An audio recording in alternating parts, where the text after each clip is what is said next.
Good morning. It's good to be with you this morning. Excited to get back into our Bible study. Thankful for the time that we had with Brother Brett. But I am excited to be able to get back into our study in 1 Samuel. Appreciate the presence of everyone. I know it's been a... All right, so we'll be continuing in Lesson 4 here in just a moment. So let's run through the 17 time periods again.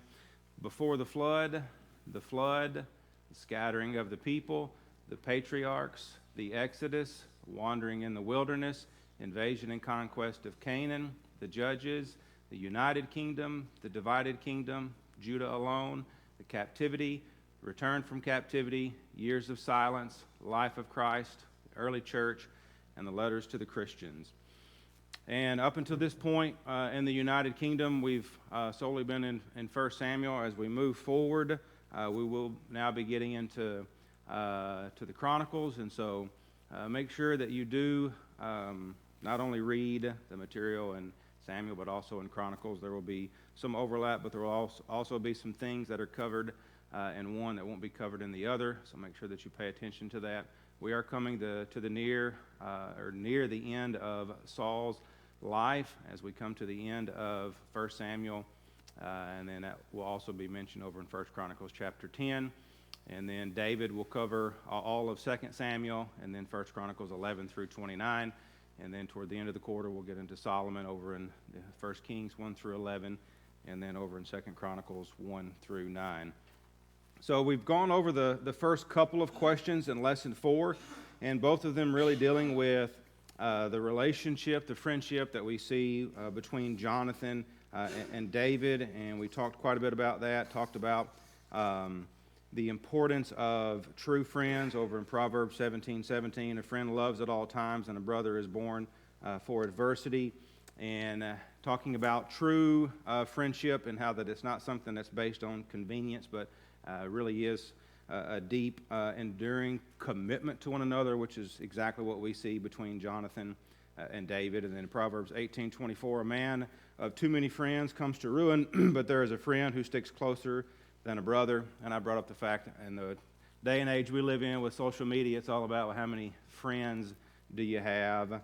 And obviously those aren't genuine friends. If you think that, then you're being naive. Those would be very superficial. But someone that has a true friend, that loyal friendship, again, that we see with David and Jonathan, is something that is so great and so beneficial. And it was based on their faith in God and their reliance on God, and trying to build each other up. So something that we all should strive to have is those types of godly friendships. And we're going to pick up in question number 3. So Elimelech the priest provides David with a consecrated bread, which was meant for the priest alone. Was it sinful for David and his men to eat the consecrated bread? Why or why not? Consider Matthew 12, 1 through 8, and Mark 2, 23 through 28.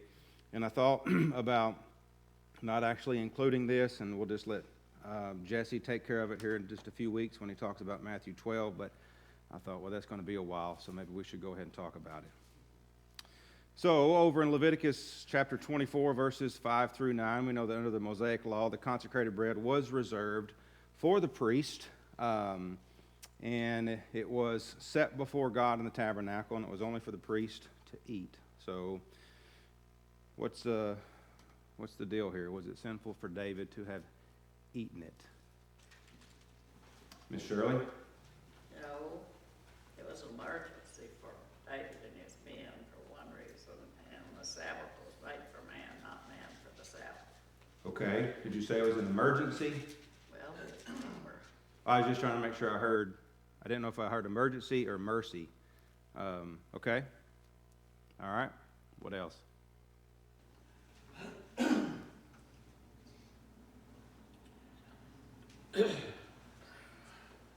We can just look at each other.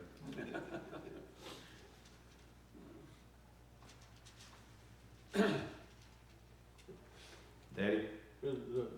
Apparently, it looks like the bread was already removed, and so as Sister Shirley said, his men were starving, and that was a choice that Abimelech made concerning that. Okay. So over in Matthew chapter 12, let's turn over to Matthew chapter 12.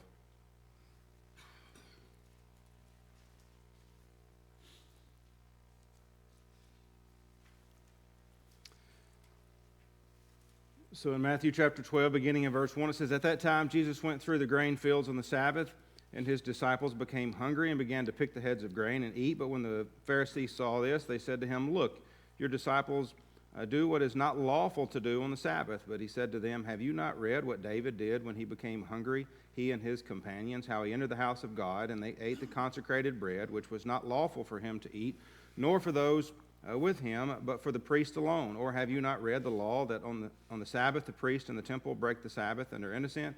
But I say to you that something greater than the temple is here.'" And then notice what he says there in verse 7, "But if you had known what this means, I desire compassion and not sacrifice, you would not have condemned the innocent. For the Son of Man is the Lord of the Sabbath." So what's the real issue here? What does this actually teach us?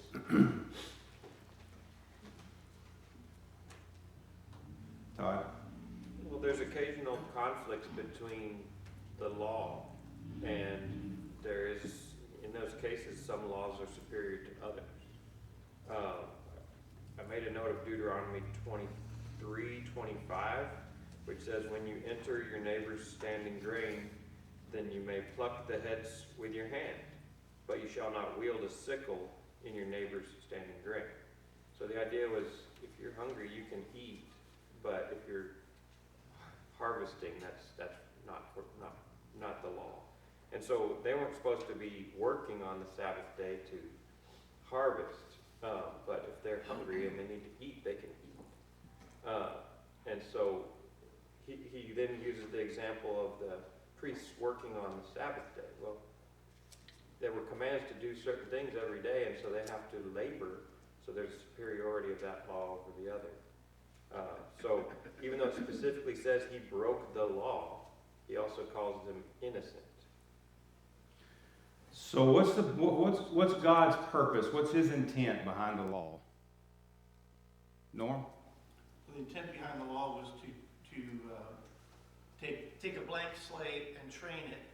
That's us. Train it to be disciplined, to go in a certain direction, to obey ultimately. But it all gets down to the second part of that, not just the action, but the thought behind the action, the heart. The heart is the thing that is the purpose of all of the laws, is to change your heart and turn it to God, and to follow God and do what is best, with doing the right thing with the right reason. And there's times when you need to do the right thing, but you have to do something else to be able to do the right thing. And it's like Ty was talking about, superiority of one law over another law. So what was the law to the Pharisees? Norm? License to oppress anyone they didn't like. Okay. So it was a checklist, basically. And so there was no heart behind it. It was just a checklist of things that, okay, well, I've got to do this and I got to do this. That's not the intent of the law. And God's intent is not merely about following some set of rules, but on the greatest scheme, it's about honoring Him. It's about maintaining His holiness. But it's also about mercy and compassion. And honestly, it's for our own benefit. He didn't create laws that are going to not be beneficial to us. And so what Jesus is trying to get them to understand is the compassion, the mercy of God, but also human need. And it's like, okay, like Ms. Shirley said, this is an emergency situation. They're not doing this because they're trying to not look at God as holy or present Him as such. And so it's God's laws were actually intended for our own welfare while also glorifying and honoring God. And that's what we see with David. That's what we see here with God. And actually had a couple of examples, but I think this morning is a great example, one that I did not have listed as an example. But are we supposed to gather together on the first day of the week? Yes, that's a command. Is Maddie sinning right now because she's not here? God is not, when you're in an emergency situation, she can't physically get here. So you think God then is going to say, okay, well, you didn't keep this law, so now you're dead. Now you're in sin. No, that's not the intent of the law, and we recognize that. Obviously, it was something that the Pharisees, they were trying to be difficult, and they didn't understand the heart or the intent behind the law. So there was no sinfulness there.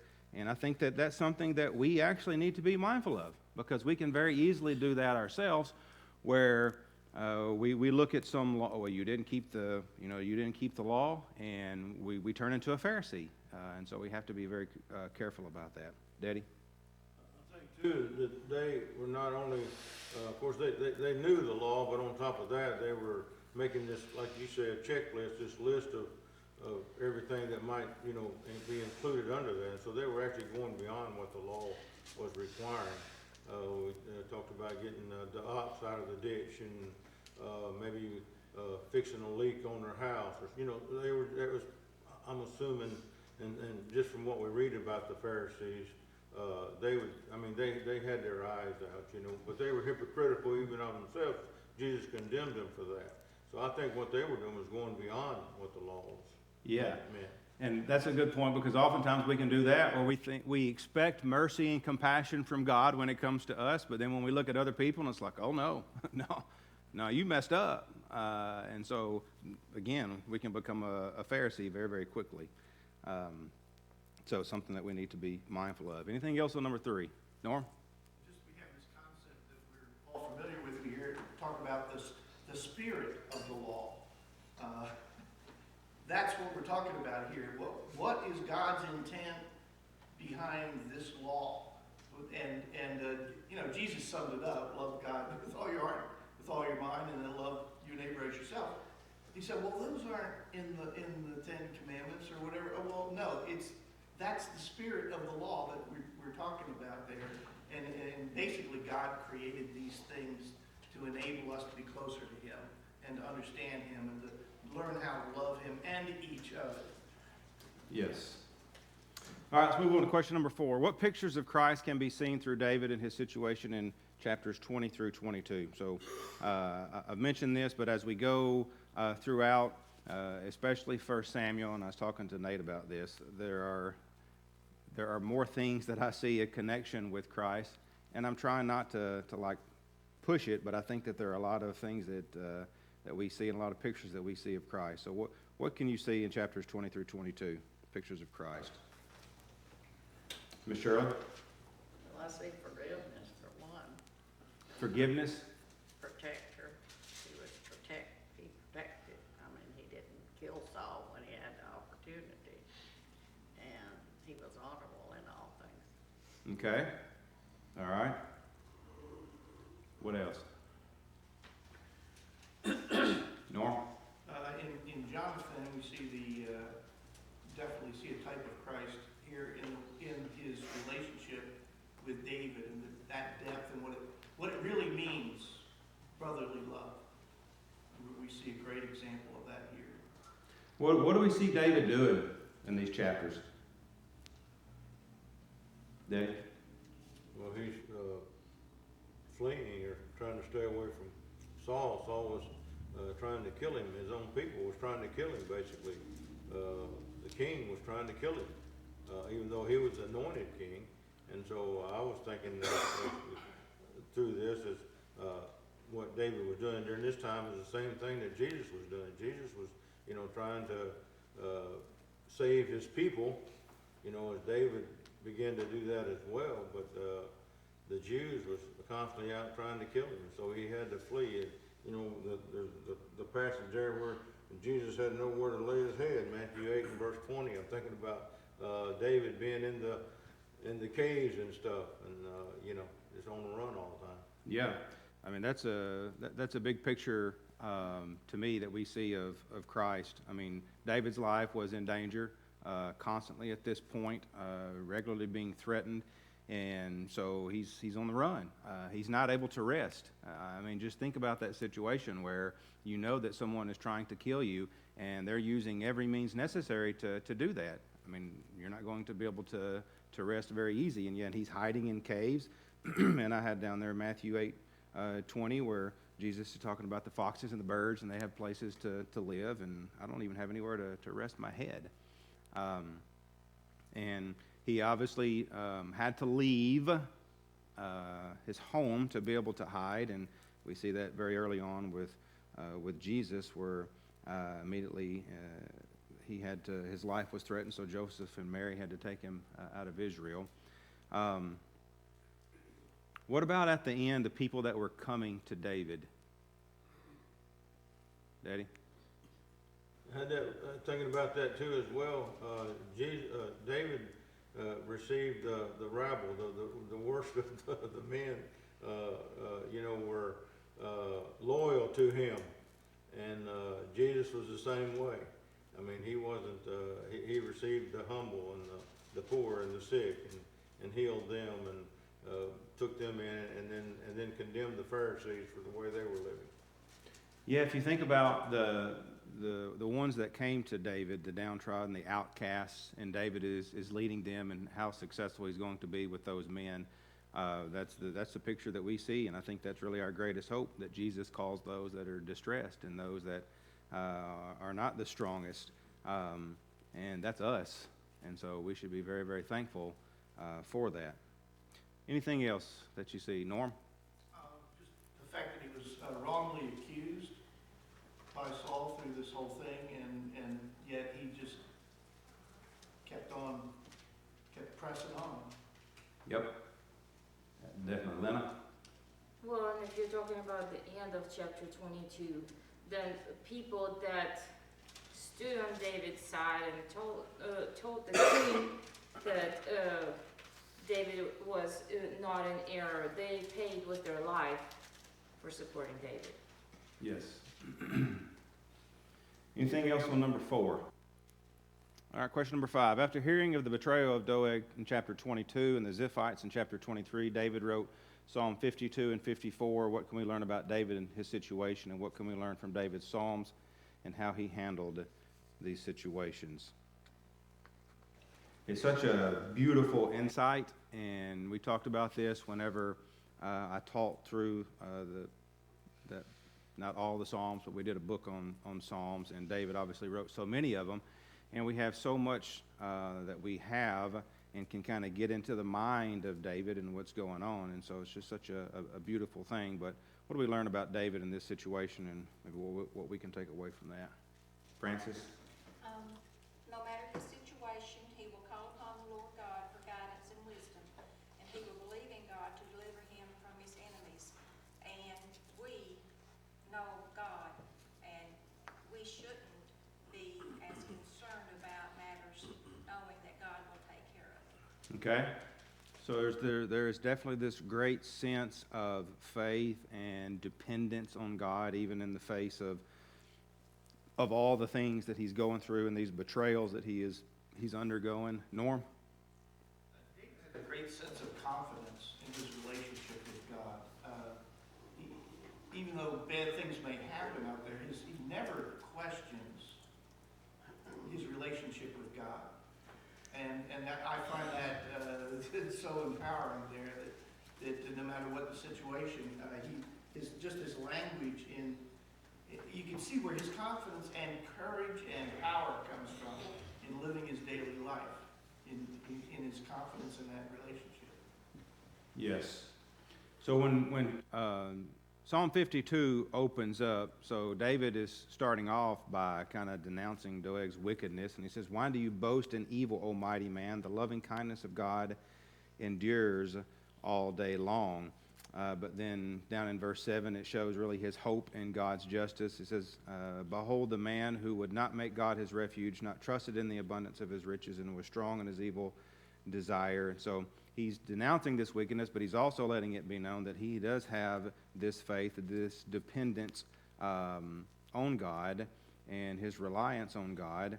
And one of the things that we talked about whenever we went through the Psalms, and one of the things that I think we need to recognize is the power of prayer. God recognizes the relationship that he has with God. And so a lot of his Psalms are filled with really heartfelt prayers, and shows that he's going to turn to God in his times of suffering and distress. In the college class, we talked about this, I guess, the Wednesday before the meeting, in their book Out with Doubt, and talking about evil and pain and suffering, and how oftentimes when we go through suffering, we want to blame God instead of turning to God. And these are opportunities that we should actually draw closer to God whenever we go through these difficult things, and grow in our dependence and our reliance on God, which is exactly what we see here with David. And I think that something else, just going through this, I think about Paul over in 2 Corinthians chapter 4. And I think Paul, like David, recognizes that while we face trials, while we're going to face betrayals, that God should be our source of strength. And God ultimately is going to be our deliverance. And he's the one that's going to give us the strength to endure. Anything else on number 5? Norm? I love the picture that verse 8 of Psalm 52 paints for us. So, as for me, I am a green olive tree in the house of God. I trust in his loving kindness. The concept of flourishing in bad times is something that you go, how's that possible? This is the mindset here. If the relationship with God is right, you will flourish in whatever situation you happen to be in, because your power is there. It's available to you. And it's such a beautiful picture, because what he was going through at the time, you go, oh, now that's crazy. You're nuts, fella. But no, he's not crazy. He's crazy. All right, question number 6. We'll continue with this theme on the Psalms. So it says, read Psalm 57 and 142 and think of David in the caves as he writes. What can we learn from these Psalms concerning David's actions and attitude in the cave, and what application can we make in our own lives? So Psalm 57 and 142 now. Ms. Shirley? They always trusted in the Lord, and he was there for him. And same for us. We trust the Lord. Okay. Faithful, he'll be with us also. All right. So again, he's in a desperate, what we would consider a desperate situation, and he is crying to God for mercy. In the beginning of Psalm 57, be gracious to me, O God, be gracious to me, for my soul takes refuge in you, and in the shadow of your wings I will take refuge until destruction passes by. And similarly, over in Psalm 142, I cry aloud with my voice to the Lord, make supplication with my voice to the Lord. And so, similarly to what we see in the previous ones, he is acknowledging God's sovereignty. He's acknowledging that God is the one that is going to give mercy. In Psalm 142, verse 5, it says, I cry to you, O Lord. I say, you are my refuge, my portion in the land of the living. And I think ultimately, like we talked about with the last one of the things that we have to recognize is when we go through times of hardship, when we have these times of trial and suffering, we must recognize God as our refuge. And the very first step when we're going through something it should be to turn to God, not turn away from God. But what's one of the things that, especially as you read through Psalm 57 and 142, amongst some of the other Psalms that David wrote, what sense do you get from David and how he feels about God? Francis? His trust in God, and he praises God. Okay. What does this come from?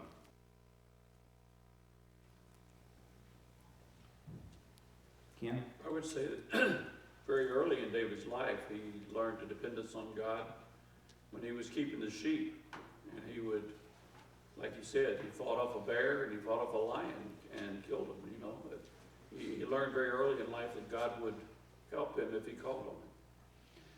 So we talked about this a little bit with Jonathan and David, and the fact that, okay, you can have a bunch of Facebook friends, but are you putting out like honest and very emotional things to all of these people that aren't really friends? Daddy? I mean, he's fleeing Saul, he's out in the wilderness, he's hiding in these caves with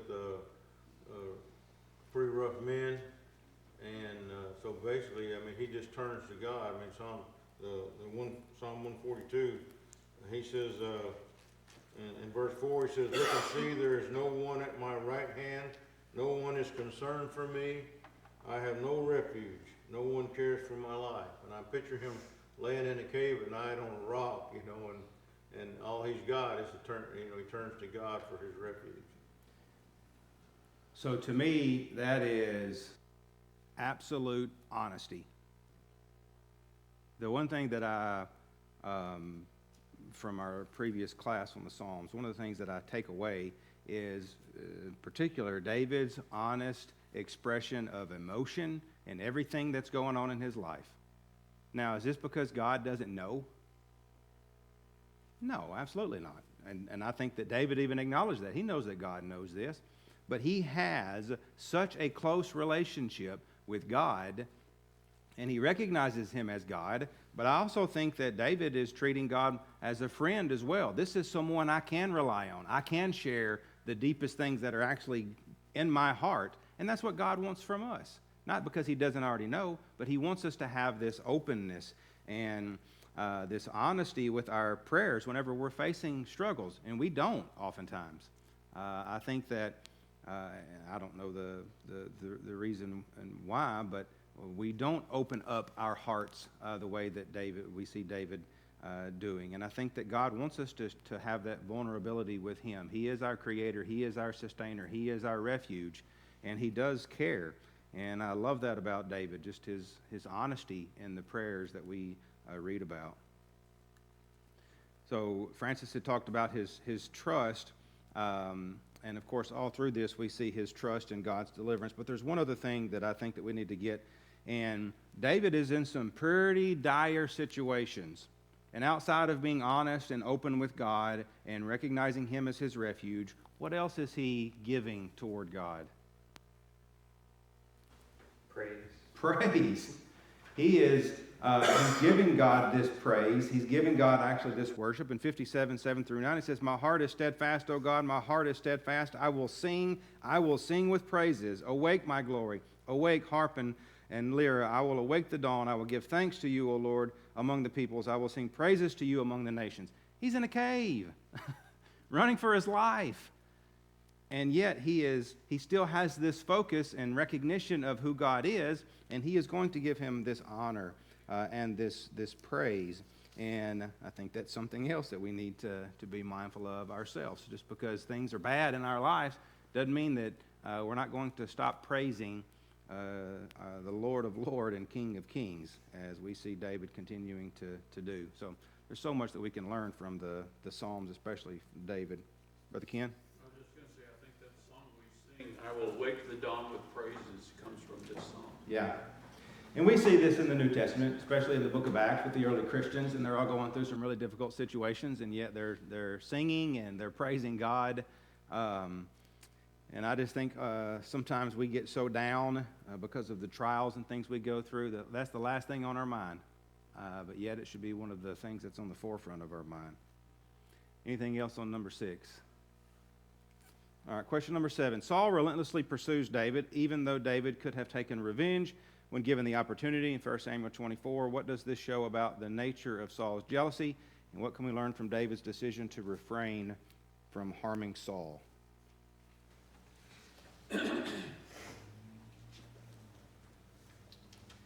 Kim? Well, what Saul started out with love for David, and it turned into hatred because he was so jealous of him, because of David's successes in war and all some things of that nature. And so, we're looking at 7 here, I was looking wrong. So he had this hatred for David, but David still respected Saul because he knew he was God's anointed. And he Okay. could not harm him. Okay.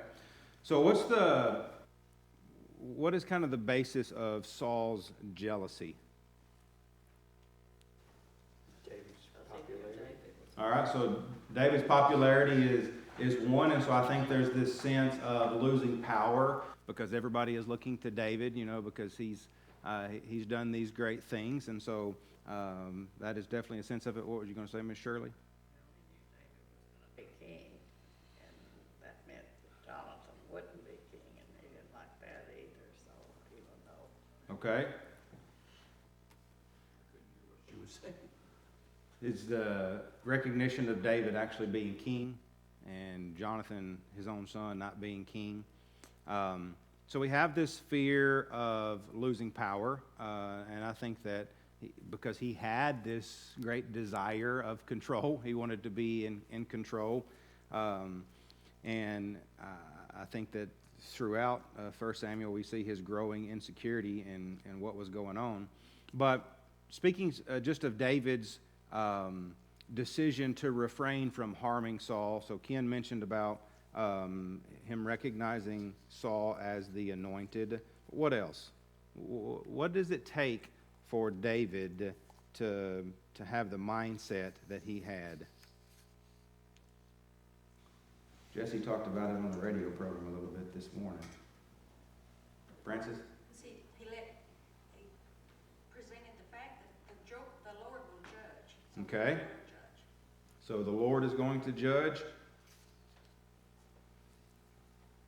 But if somebody's coming to kill you, you don't retaliate.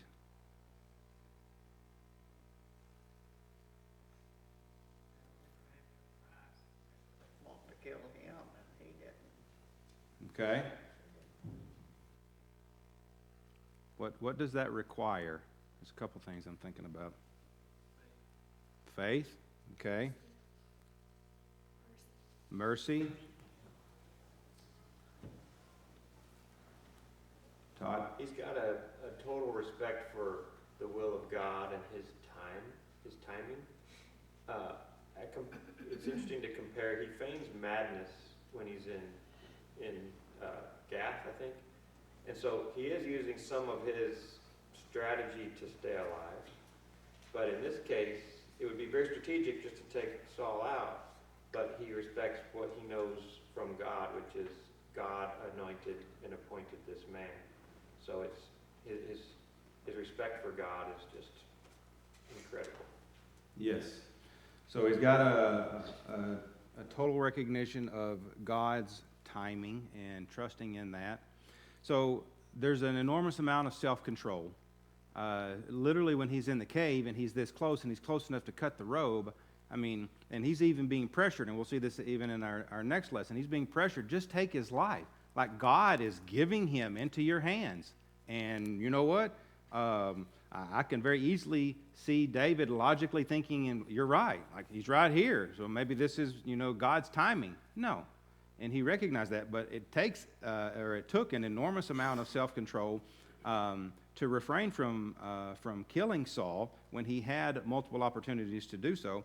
But I think that also there's a sense of forgiveness, that he's not seeking this revenge, but it actually is allowing God's timing to work. And Francis brought this out, but in chapter 24, verse 12, it says, "May the Lord judge between you and me, and may the Lord avenge me on you, but my hand shall not be against you." Oftentimes we have the exact opposite. Oh, you did something bad to me? You're trying to kill me? I'm not going to forgive you. I'm going to take it out on you. And so this is a great restraint that we see on the part of David, with not taking matters into his own hand and actually letting God's timing work. All right, question number 8. What's the significance of David's words to Saul after cutting off a piece of his robe, where he twice says to let the Lord be the judge between them? And who else in Scripture does this remind you of?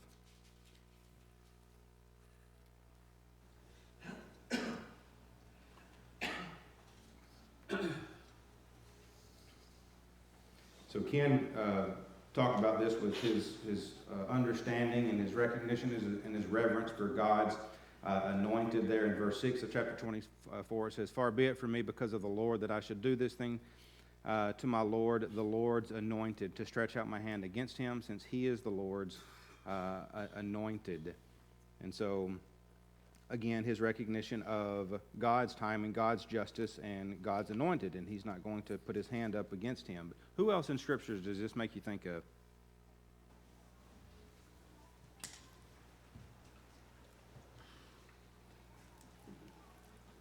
One ought to be real easy. Or not. This is about as dead as y'all been.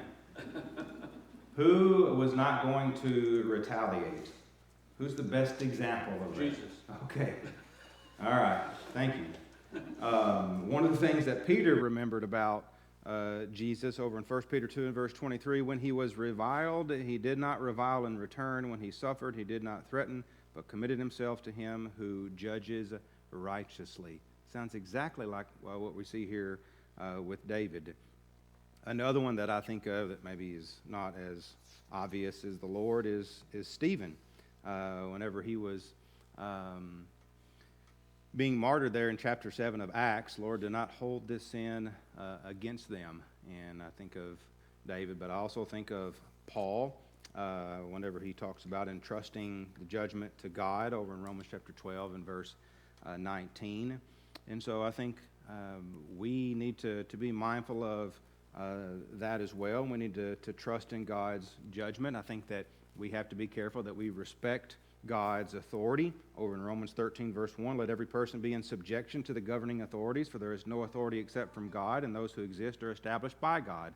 That's the reverence that David is showing towards Saul. And then I think also it goes back to this idea of forgiveness. And David had all the reason in the world to despise Saul and to be embittered towards Saul, and yet he does not. And so I think that in some respects he was Christ-like in this, and we should be the same. Anything else on number 8? Go ahead, Todd. Romans 12, where it talks about heaping those burning coals, and it's like, this is a great example of it, because it's the whole idea of not returning evil for evil, but do good. And it actually breaks this hard heart where Saul admits that he's more righteous than him. Yes. Yeah, we see that a couple times, and then Saul forgets that attitude. All right, let's go ahead and jump into lesson 5. See if we can get through at least one or two. All right, so we're coming to the close of Samuel's life, who obviously has played a big part up until this point. So question number 1 says, how does the death of Samuel affect the events in chapter 25, if at all, and what's the significance of his death?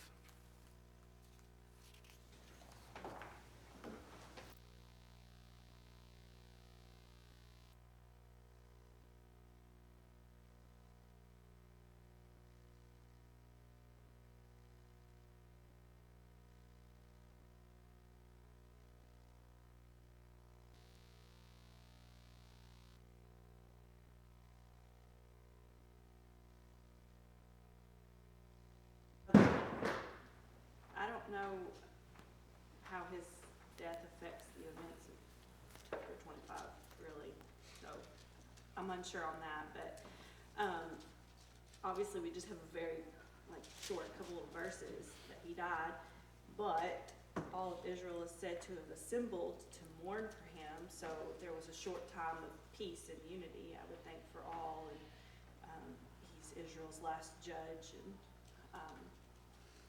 so they were all gathered to mourn for him, and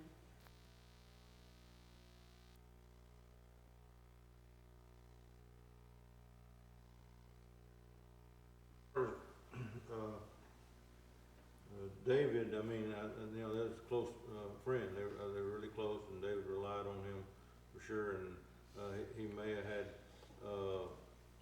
more fear now that Samuel wasn't around, and that he moved farther away from Saul to try to keep from having to deal with him. And Also, what's interesting about this too is, of course, Samuel is the last judge, the last of the judges, and the first to anoint, the kings. Yeah, there really is a major transition, happening here, and obviously it's kind of been in the works, but whenever Samuel is now completely gone, obviously we lose a very, very central figure in the guiding of Israel.